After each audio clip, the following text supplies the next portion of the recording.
Bueno, buen día. Soy Francisco García nuevamente.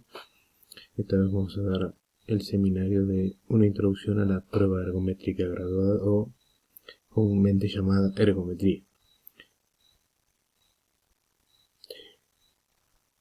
Para antes de empezar necesitamos saber algunas definiciones clásicas para después saber de qué estamos hablando.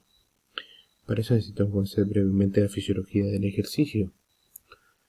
El ejercicio muscular presenta un trabajo mecánico, o sea, se contrae un músculo para generar una acción mecánica X a merced de consumo de energía que es química, o sea, producción de adenosín trifosfato.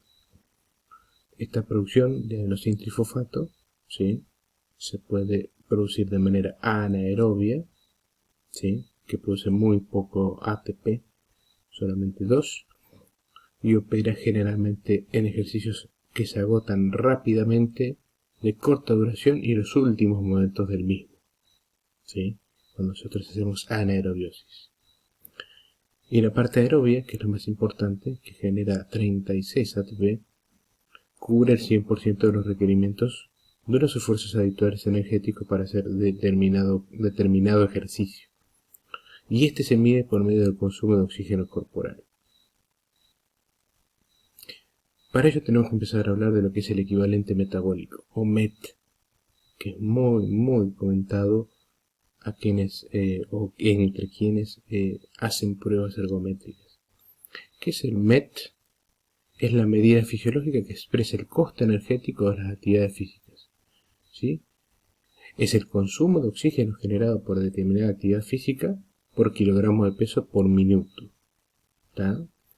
Un MET equivale más o menos a 3.5 mililitros de oxígeno consumido por cada kilo de peso de paciente o de sujeto por cada minuto. Y eso nos sirve para comparar determinadas actividades físicas. Por ejemplo, actividades físicas de baja intensidad, que son menores a 3 METs, ¿sí?, o sea que generan poco consumo de oxígeno, dormir, ver la tele o caminatas con baja velocidad. De moderada intensidad, que es de 3 a 6 METs, como por ejemplo un ciclismo estático o a baja velocidad. Y de alta intensidad, como por ejemplo un trote o salto de cuerda, que son más allá de 6 METs de consumo de oxígeno. ¿Está claro?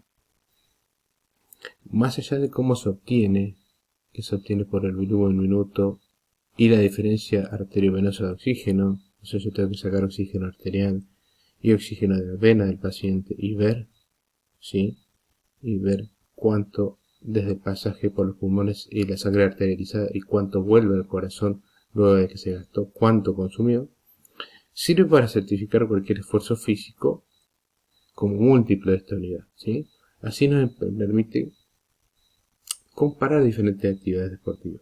¿Está? O sea, no es lo mismo comparar un paciente futbolista con un paciente tenista, con un paciente que hace roller hockey, con un paciente que hace natación o caminata.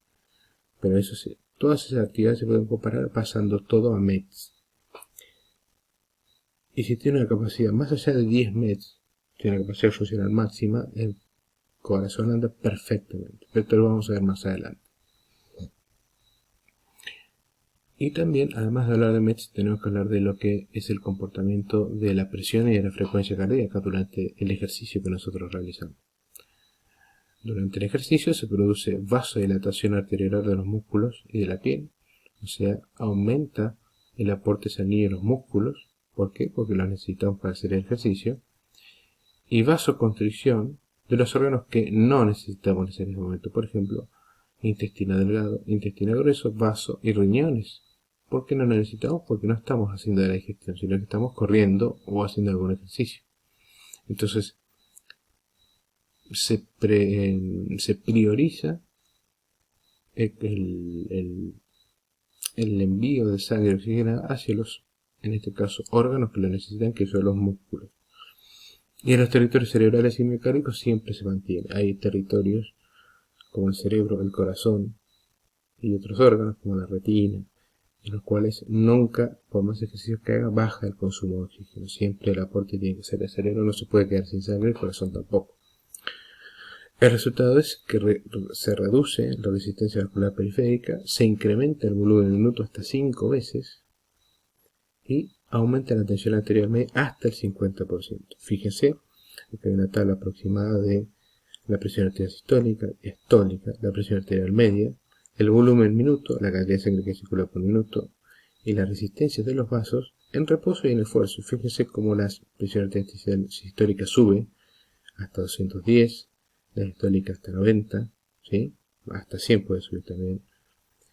La presión arterial media sube muchísimo, el volumen minuto aumenta hasta 5 veces y las resistencias periféricas generalmente caen porque los músculos están utilizando y necesitan mucha sangre, entonces esa vasodilatación hace que las resistencias vasculares caigan.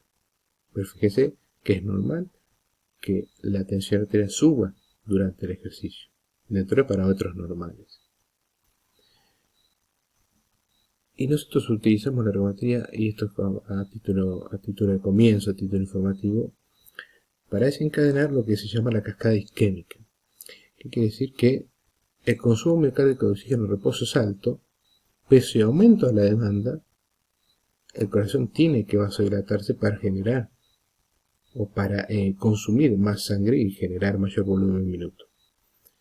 Y generalmente, si esas arterias no se pueden vasodilatar porque tienen un bloqueo de colesterol, por ejemplo, un ateroma de colesterol, la isquemia puede aparecer secundaria a una reducción del flujo sanguíneo, ¿sí? Y generalmente se representa en el electrocardiograma como una infradesnivel del segmento ST, ¿sí? Porque generalmente afecta a la capa subendocárdica. Y esto, tiempo e isquemia, fíjese como cuando cierta parte del corazón se queda sin sangre, lo primero que nosotros podemos llegar a ver antes de tener los síntomas, que son angina, antes de que el paciente tenga dolor de pecho, es anomalía de la perfusión. Después vamos a ver a lo último cómo la ergometría se puede articular con una anomalía con un estudio para ver las anomalías de la perfusión, alteraciones metabólicas también. Disfunción diastólica, o sea que el corazón no se esté relajando bien. Disfunción sistólica, o sea que partes del corazón no se puedan contraer de adecuada manera porque le falta sangre. Esto también lo vamos a ver en un estudio final. Y alteraciones del electrocardiograma antes de que haga dolor. Para esto hacemos la ergometría. Para ver alteraciones del electrocardiograma antes de que el paciente haga dolor y con eso diagnosticar principalmente dolor de pecho. Pregunta del millón. ¿Qué es la ergometría? Definición. Es una prueba funcional de sobrecarga que emplea el ejercicio físico como apremio, o sea, como ejercicio, y evalúa el estado del sistema arterial de las arterias del corazón.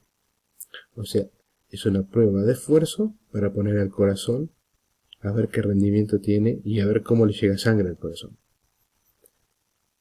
Ante la detección isquemia surgirá la necesidad de aumentar el grado de certeza diagnóstica mediante la realización de este estudio o no. Pero básicamente ponemos el corazón en esfuerzo para ver si le falta o no sangre a alguna de las arterias coronarias que tiene. ¿Cuáles son los propósitos de la prueba ergométrica? El primero es la detección de enfermedad coronaria, ¿sí? Que de ahora en adelante vamos a llamar CAD, ¿sí? Coronary Artery Disease, en pacientes con síndromes de dolor torácico o posibles síntomas equivalentes. Hay muchos pacientes que consultan directamente a la guardia porque les duele el pecho. Y no siempre van a ser por dolor coronario. Se ha visto que en las guardias, por ejemplo, en las guardias generales, solo 2 de cada 10 pacientes, o sea, 20% que consultan por dolor de pecho, son de origen coronario, de origen corazón. Y para esto sirve la ergometría, para ver si es del corazón o si es de otra causa. Para evaluar la severidad de la enfermedad coronaria si es que la tiene, para evaluar la capacidad física de tolerancia al esfuerzo, esto, ¿sí?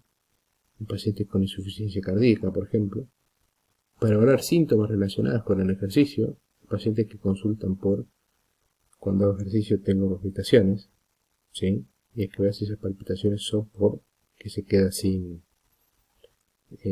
reserva coronaria, o sea, sin sangre para mandar al corazón, o simplemente algo, digamos así, cerebral, ¿sí? Algo que no tiene nada que ver con el corazón. La evaluación cronotrópica de dispositivo implantado, que no importa, y la evaluación respecto a intervenciones médicas. Esto sí, una vez que yo tengo una enfermedad coronaria diagnosticada y la medico, si quiero saber si está bien medicado, quiero ver si realmente no hace molestias o dolor con el esfuerzo, le doy una ergometría y veo que no haga cambios en el electro o dolor de pecho con medicación. ¿Mm? ¿Qué equipamiento necesitamos para hacer una buena ergometría? Y no puede faltar absolutamente nada. Esto sí ténganlo en cuenta porque es muy importante para cualquier licenciado en diagnóstico por imágenes. El lugar tiene que ser cómodo, la temperatura tiene que ser adecuada. Esto a veces no se cumple, sobre todo en lugares de clima subtropical como el nuestro, pero no es lo mismo hacer un esfuerzo a 25 grados que a 35, o al revés, a 25 grados que a 3 grados, ¿sí? Con su oxígeno va a ser mayor en cualquiera de los dos anteriores. Entonces tendría que estar a una temperatura corporal, a una temperatura ambiente normal. El paciente que tiene ropa cómoda para hacer un buen ejercicio, el calzado tiene que ser el adecuado, porque si no le pueden doler los pies y terminar la prueba antes de lo necesario. Y tiene que tener sí o sí, y esto tenganlo en cuenta, un electro anterior a la prueba, un electro basal que se llama. ¿Mm? Tiene que venir el paciente con un electrocardiograma hecho previamente. Así se puede comparar ese electrocardiograma con el electrocardiograma que nosotros hacemos en la ergometría. Tiene que haber un manguito para tomar la presión arterial, una balanza con metro, ¿sí? O directamente, porque necesitamos saber cuánto pesa, cuánto mide el paciente para calcular los METs. Si no, se le puede decir al paciente que se pese y se mida antes de venir a la prueba.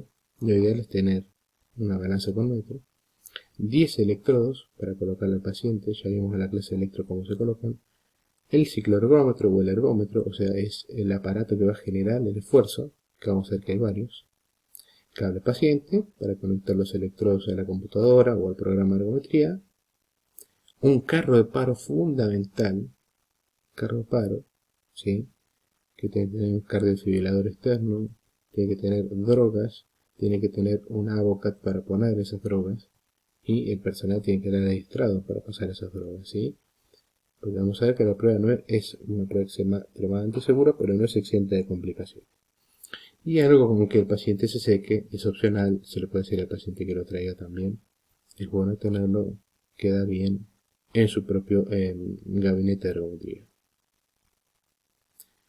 Entonces, repasando el equipamiento que tenemos que tener en el gabinete de ergometría, fíjense, el paciente en el cicloergómetro, porque es una bicicleta con el manguito de presión para medir la presión, con todos los electrodos colocados, ya sabemos cómo, la balanza con el metro, el espacio es adecuado, este es el carro de paro, con el cardiofibrilador y drogas abajo, y el cable paciente directamente conectado a la computadora donde el técnico, el licenciado o el médico directamente va a hacer la ergometría.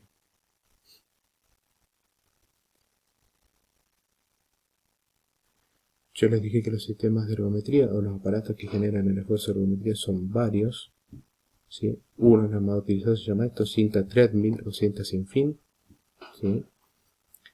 Que el esfuerzo se genera caminando y elevándole la pendiente, ¿sí? Elevándole la pendiente, no la velocidad a la cinta ergométrica, pero es muy bueno, pero ocupa mucho espacio.